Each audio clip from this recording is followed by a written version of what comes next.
I would like to talk to you about something that I think you'll see the relevance as I go on, but maybe at first you wonder how it all relates.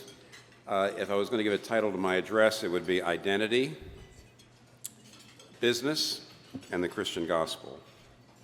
I don't believe that you can understand our modern culture without understanding the unique modern understanding of identity. What I'm about to tell you, to a great degree, comes from a great book on that subject by Charles Taylor, the Catholic philosopher who 30 years ago almost wrote a book called Sources of the Self, The Making of Modern Identity. An identity is an answer, your personal identity is an answer to three questions. To what do I aspire? What am I worth? And who gets to say? To what do I aspire is you got to live for something. Everyone's living for something. There's something that is the main thing in your life. Whatever that is will define you. What am I worth is actually the sense of self-worth that comes from an assessment of whether or not I'm reaching that highest good, or whether I'm honoring it, or whether I'm achieving it. So I'm defined by whatever is the main thing I'm living for, and then my self-worth comes from whether or not I'm achieving that or honoring that. And then lastly, who gets to say what your self-worth is? Who gets to evaluate you? And when you answer those three questions, you've got a personal identity. Now, every culture directs its members to form an identity in a particular way. The culture doesn't ask your permission, and the culture doesn't even tell you what it's doing. It just says this is how it's done. In order to be a real conscious citizen of a particular culture and not just a pawn of it, you have to make the particular way that culture forms identity visible to yourself, or you're just going to be carried along with it. That's what I like to do.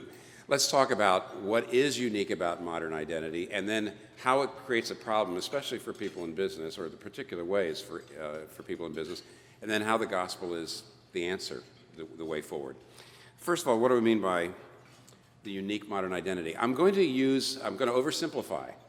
The only way for us to ever be finished and for you to be at all interested is if I oversimplify. Okay?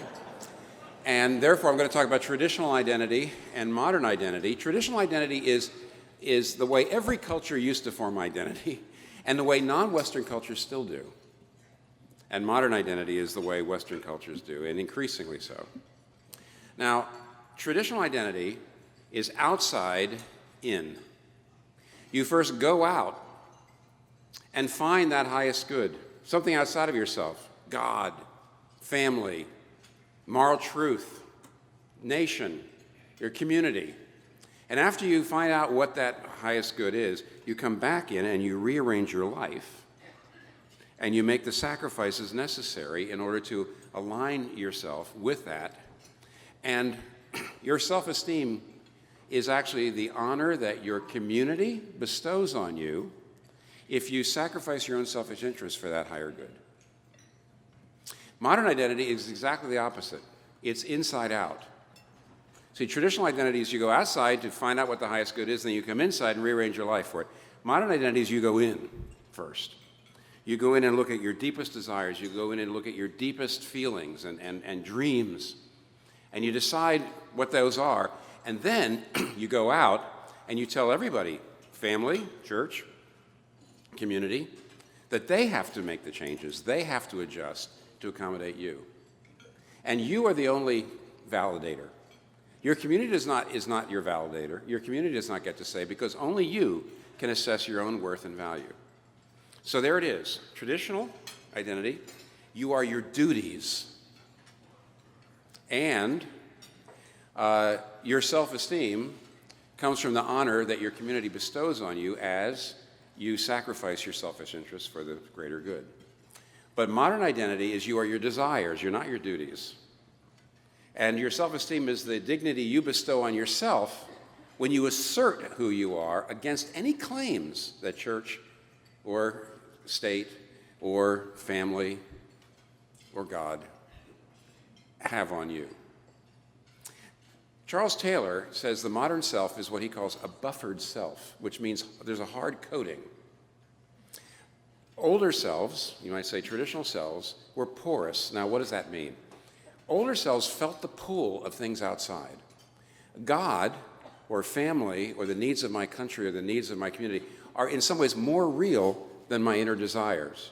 That's what's real. And my inner desires, they come and go, and I've got to bring this into alignment with that. But in a buffered self, or you might say a hard-coded self, there's no feel. The modern self doesn't feel the pull of anything outside. Your feelings are more real than any claims from outside. Your feelings are more real, which means, by the way, when a traditional self adopts a belief, a religious belief, that traditional self adopts the religious belief because it's true and because it's actually more real and more important than my feelings that go back and forth. But when a modern self adopts a religious belief, it only adopts a religious belief if it fits in with the way you like to see yourself. Because what's inside is more real than what's outside. And therefore, all religious beliefs in a modern self are very, very thin, and they're discardable because they're basically accessories for the kind of self that you want to be. Examples, in order to help you and help me. Let me give you at least three. I love giving examples, but I can only give so many tonight. Let me give you one that any of you who have a daughter or a granddaughter would know. There's a very interesting song in a Walt Disney movie, I think it is, that was a very pop culture phenomenon a few years ago, in which you actually see one of the characters abandoning the traditional self and adopting a modern self right before your very eyes. It's Elsa in Frozen. Because in an earlier stanza, she says what? Don't let them in, don't let them see. You must be the good girl you always are meant to be. Conceal, don't feel, don't let them know. That is a caricature of the traditional self. It's saying, whatever's inside, you hide it, and what you do is you bring it into alignment with what's outside. But then, of course, what she does, when she gets into the next stanza, and she says, it's time to see what I can do, test the limits and break through. No right, no wrong, no rules for me, I'm free. That's the modern self. Let it go. Let it go. Can't hold it in anymore. So what's inside is what rules. What's outside, right or wrong, rules? No. What's inside is more real than what's outside. That's the modern self. It used to be what's outside was more real than what's inside. That was the traditional self. And right before your very eyes. It's almost, by the way, when she's wearing the cloak, that's the traditional self. And then when she goes all glam, that's the modern self. And there's a number of you that are saying, what in the world are you talking about? You're probably a single man. Just want you to know that. That's right. Ask some female nearby and they'll tell you. Okay. On a slightly more serious note, by the way, though it's still going to pop culture, a few years ago, well, it's still out there, George Bernard Shaw's play St. Joan was on Broadway. I think it's still on Broadway.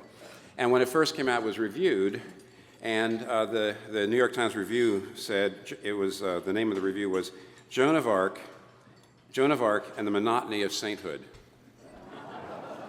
And what it said was very simple. It said, we can't relate to these saints. They hear from God, and then they go off, and there's no inner self-doubt, and there's no wrestling, because they're just so sure that they're right, and therefore they're boring.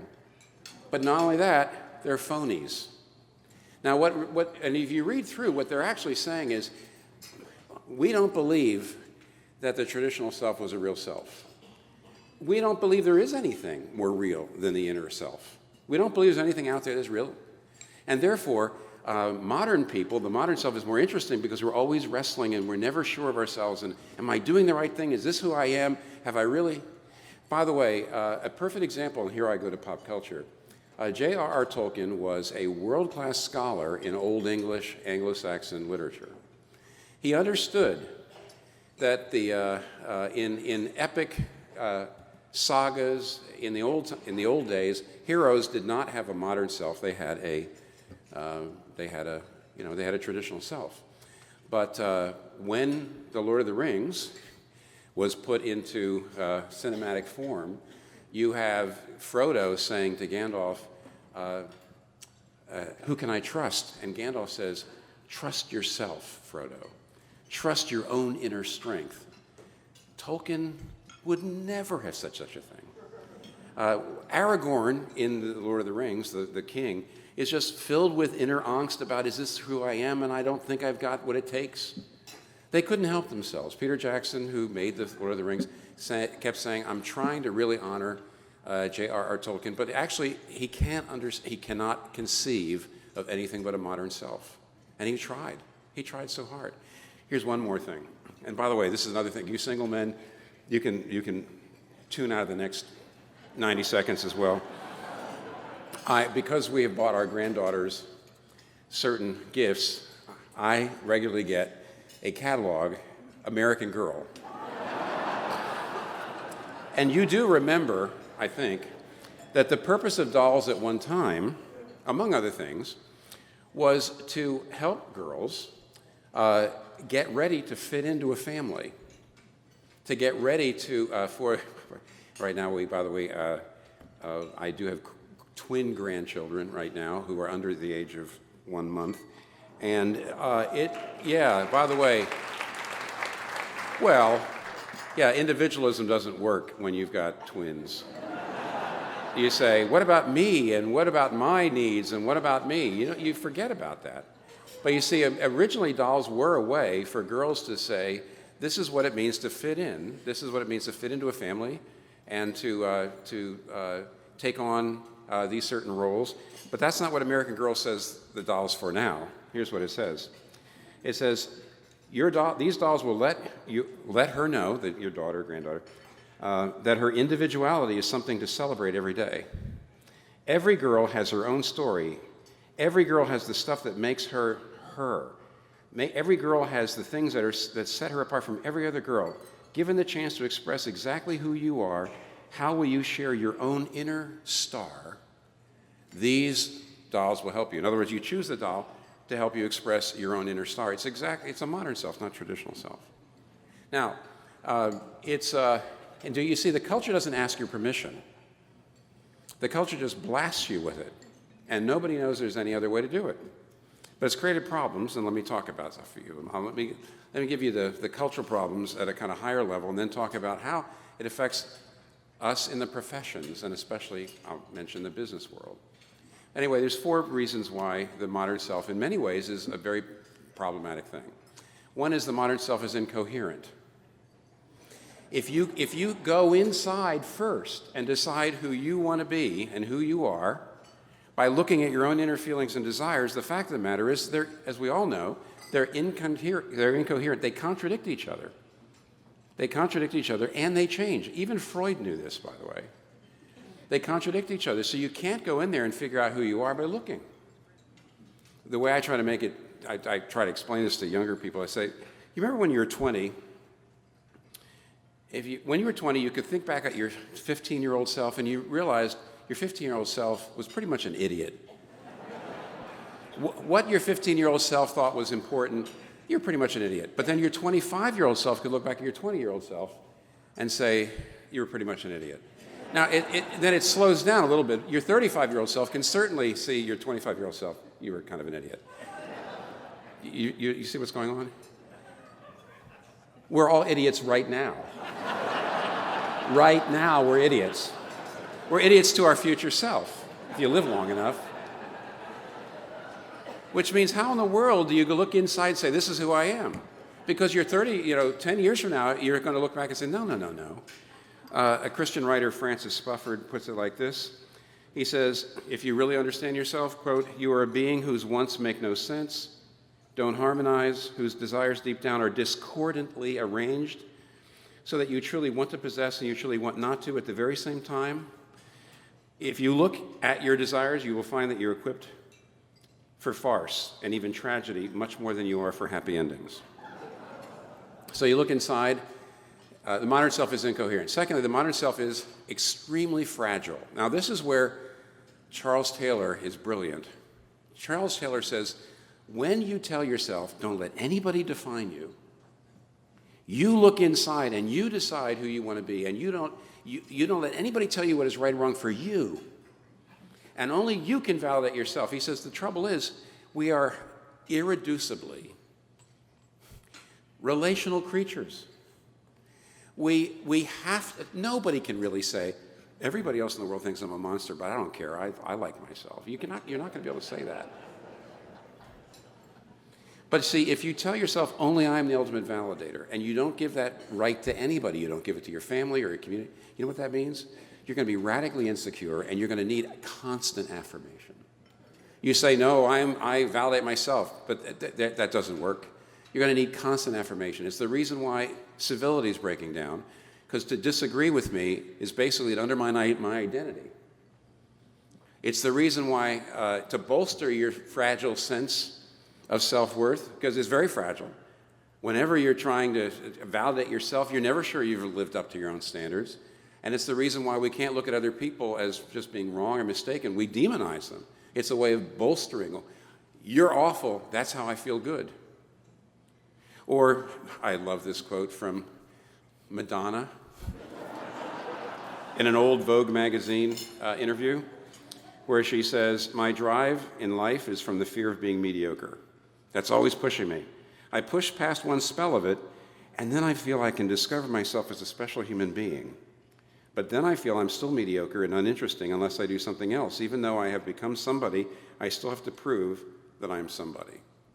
And that's exactly what Taylor's saying. The modern self is incredibly fragile because it's based completely on your performance. I mean, there's something stifling about the traditional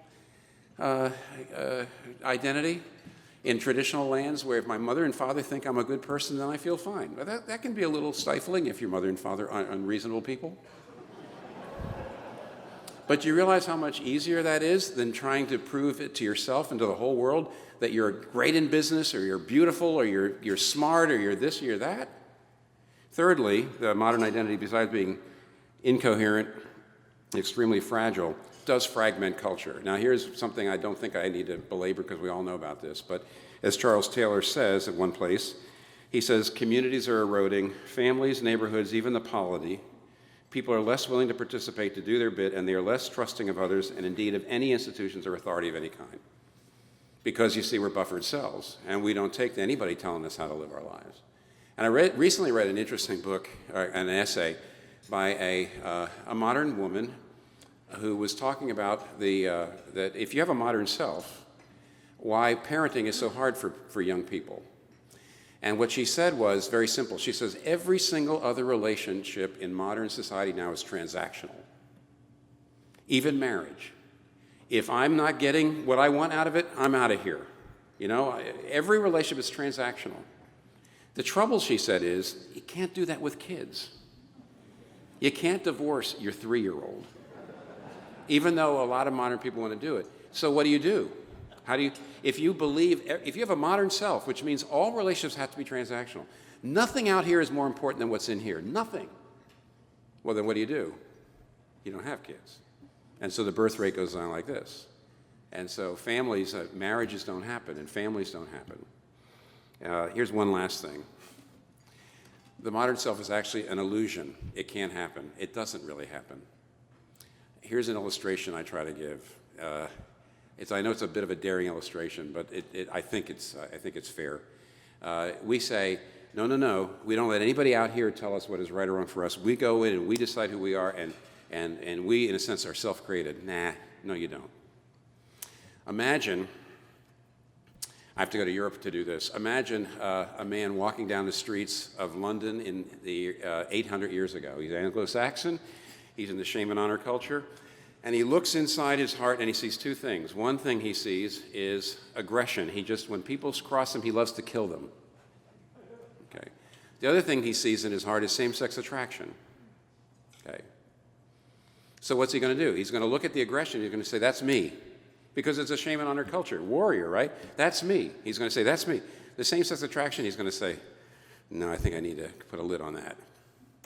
Today, you walk down the streets of London, let's say you're a young man, and you look into your heart, and you see two different things. You see aggression, that when people cross you, you just want to kill them, and you see same-sex attraction. What are you going to do? You're going to look at the aggression, you're going to say, I need therapy. You're going to say, I need anger management. That's not me. And then you go look at the same-sex attraction. You say, well, that is me. That's who I am. No, it's not. Your culture, in both cases, how liberated we are today. Thank goodness we're not like those ancient Anglo-Saxons. I'm sorry. Both those guys are doing what their culture tells them. They're not really looking inside and deciding who they are. They're taking a moral grid that's been brought in from outside, and through that moral grid, they're sifting what is really them and what's not really them. It's inevitable. You've got to bring a moral grid in from outside. You've got to bring moral standards in from outside. And you have to have validation from outside. And therefore, ultimately, the modern self doesn't work. Let me give you really fast 5 ways in which, listen, we are all, excuse me, Kathy hates it when I start a sentence and stop. That's my wife, by the way. The fact is that all of us are, to some degree, modern selves. Even those of us who are out there saying, yeah, I hate that modern self stuff. And I'm a trade. Okay. Well, we all, to a great degree, we're living in the water. We're all fish in this water to a great degree. I'm actually trying to help you resist it by making it more visible to you right now. But the fact is we're all affected by it. And those of us in the professions in the business world are too. Dr. David Martin Lloyd-Jones, who was a physician before he was a British Welsh physician before he became a preacher. I heard once a very interesting lecture he gave to the Christian Medical Society in London at one point, and he actually talked about this danger. He says, an awful lot of my friends would, he says, if you were going to give them an epitaph on their grave, you'd have to say, born a man, died a doctor. And what he said is, in the modern world, because we don't get our identity from God and from family and things like that, we tend to get it from our performance. We need to because we're trying to bolster our fragile sense of identity. And so what we do is especially we look, if we're doctors or lawyers or in business, and if we're successful, that becomes our bottom line identity. It's spiritually a horribly dangerous situation. You know, the only parable of Jesus Christ, when Jesus tells a parable, these are parables, they're fiction. The only parable in which a person has a name is the parable of the rich man and Lazarus in Luke 16. Now, most commentators have really struggled. Why in the world, the Good Samaritan doesn't have a name? You know, the prodigal son and the elder brother, they don't have names. The father. Why in the world would Jesus Christ put a name in this? And the answer is, I think the best answer is, it's Jesus' way of trying to say that Lazarus has a name, but the rich man doesn't have a name because that's all he is. He's a rich man or he's nothing. His riches is his identity. I knew of a couple of guys who were actors in the early days of Redeemer. They were both actors and they were in my church, and one of them I thought was actually been a Christian a lot longer than the other. And they both were after really great roles. They knew that if they were auditioning for roles, that if they got it, it would make or break their career, maybe. And neither of them got their role. Neither of them got the part. And the one that I thought would have been more of a longtime Christian went into this incredible spiral, substance abuse, never could actually do anything else, kept trying and trying and trying in acting and just wouldn't give it up. And the other guy said, maybe I'm not supposed to be an actor. This was horribly disappointing, and went on and did something else and had a pretty good life. And I came to realize that one guy acting was just a good thing. And it was a huge disappointment when he didn't get the role. But for the other guy, acting was his bottom line. In other words, he's an actor, he's nothing. See, that's what hell is. You don't have any identity. You don't have a name because born a man, died a doctor. Born a man, died a businessman. Born a man or woman, died an actor. That's all you are. Now, what that leads to is 5 things quick. Workaholism. Workaholism means you have no limits. You go beyond where you work beyond the limits that are going to hurt your body. It's going to hurt your family. Why do you do it? Because making money or this particular profession is you're getting very quiet here, is your identity. Let me a little disclosure here. Some years ago, my wife came to me and said, we're both pretty self-controlled when it comes to spending, but not you in one area, and only one area, books. She says, you really just buy them. You don't even say, well, what's the budget here? And then she said, she pushed me on this. And she says, you don't have any problem with clothes. Well, the answer is I'm not going to get any self-worth out of how I look, no matter what I do. But a book meant to me more information. I'm a teacher. I'm a preacher.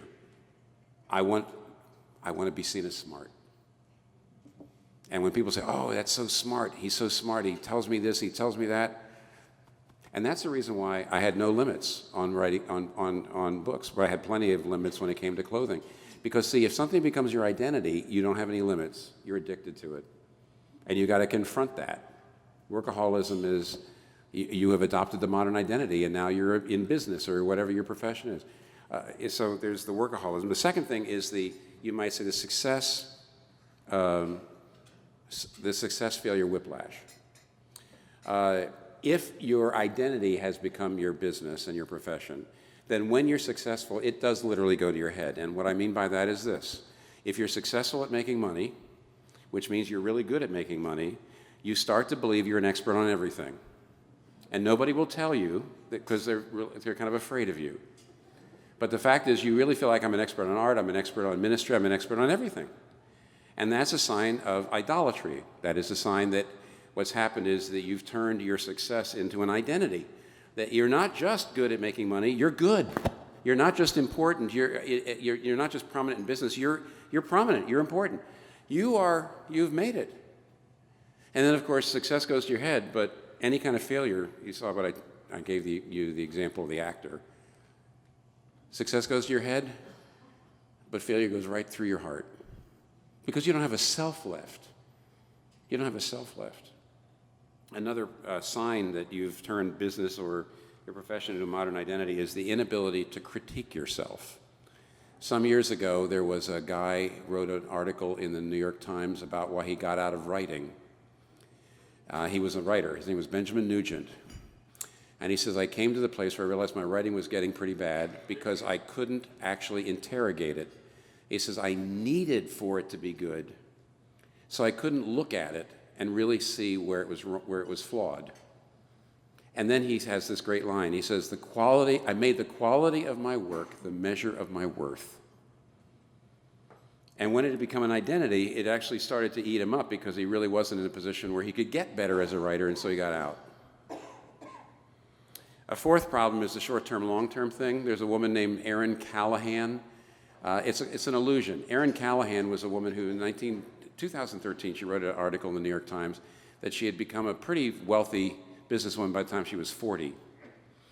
And she said she actually wrote, and she retired basically from business, and now she owned a couple of homes, and she was trying to, plant a vineyard and that kind of thing. And she actually wrote this incredibly rueful article that said, I've got a lot of young men and women saying, great, you burned the candle at both ends for 20 years, you did everything, and now you're able to get out there and live. She says, no, it didn't work.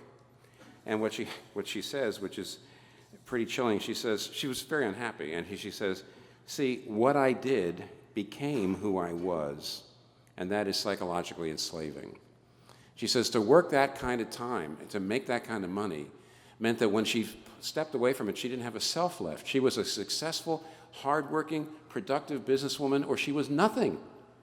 She was a rich man, or she was nothing. She was an actor, she was nothing. And she says it's psychologically enslaving, which is what Luke 16 is all about. And so she gets back into business. She can't stop working because that had become herself.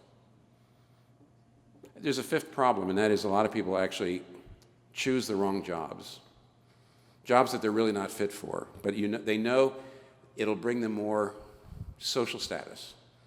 And because of the modern self, we actually don't choose jobs that we love. We don't choose jobs that actually do good for people. We choose jobs that are going to bring us that status because we're so hungry for it.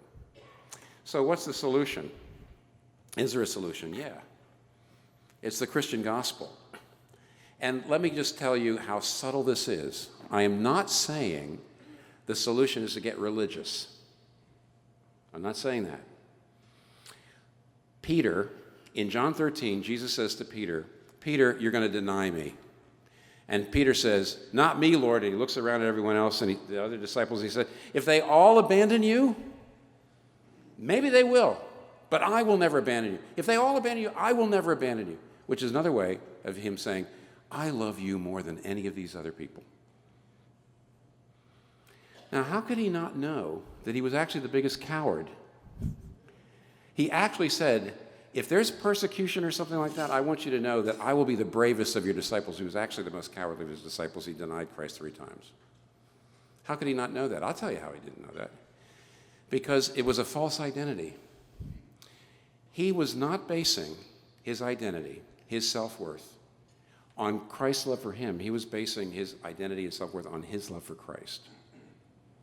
That's the reason why, just like Benjamin Nugent said, when he looked into his heart, because his very identity was based on the idea that he was a brave, loving Christian disciple. That was his identity.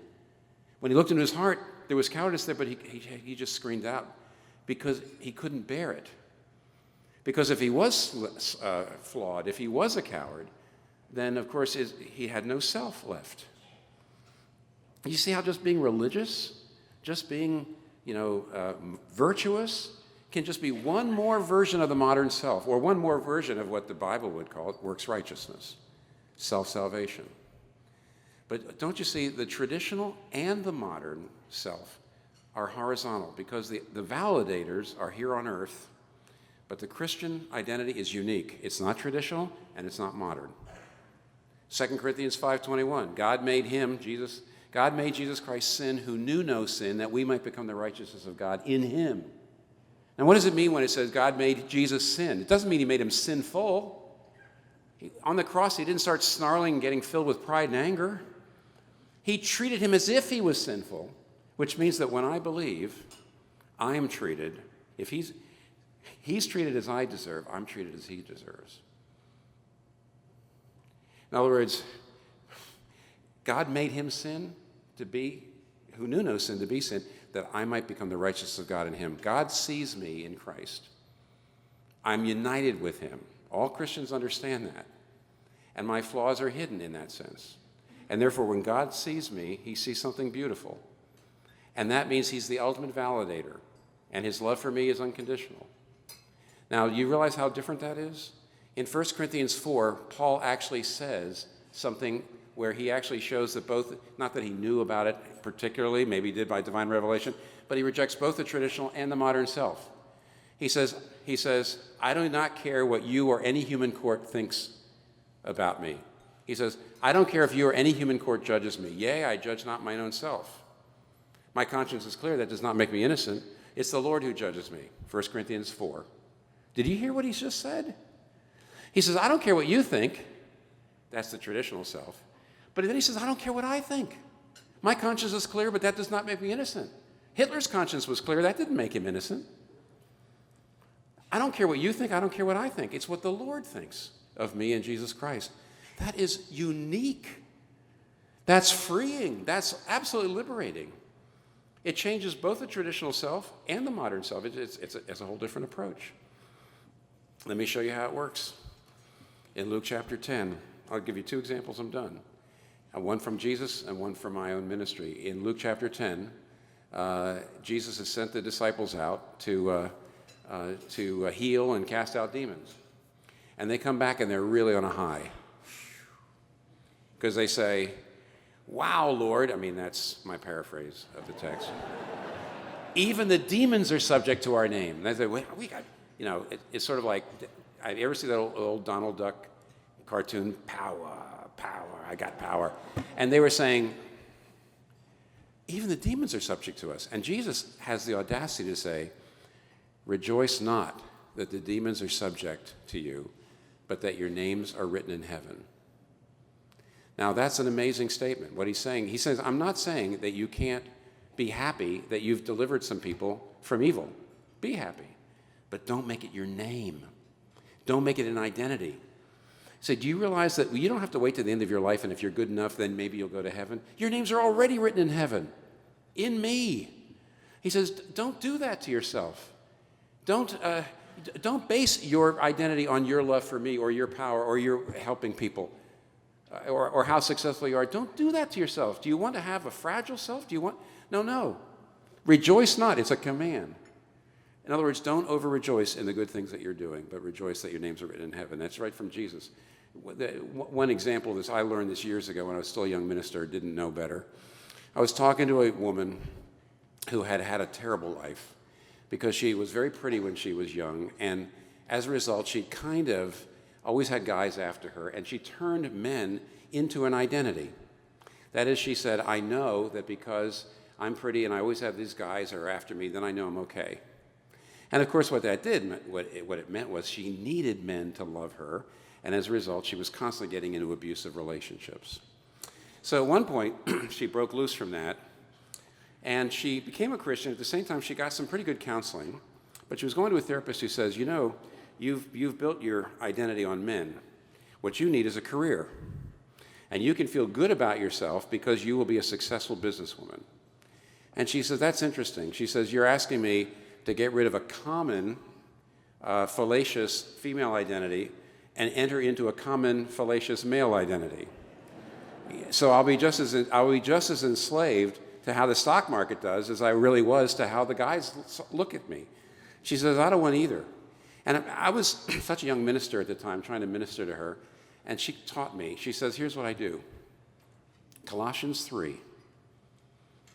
chapter 3, first 3 verses, where it says, you died and you've been raised with Christ, and now you are raised with Christ, and when Christ, who is our life, appears, you will appear with him in glory.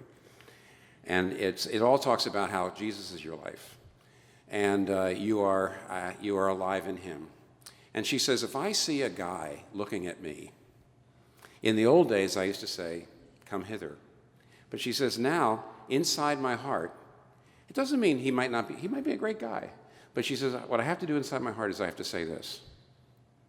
You're kind of nice looking, but you will never be my life. Christ is my life. And she said, that's the only reason why it's safe for me to even look at men now, even think about getting married. She said, unless I get my identity from Christ's love for me, I will never love my husband enough. I'll crush him with my expectations because I'll need him to be my ultimate validator. You get it? The gospel.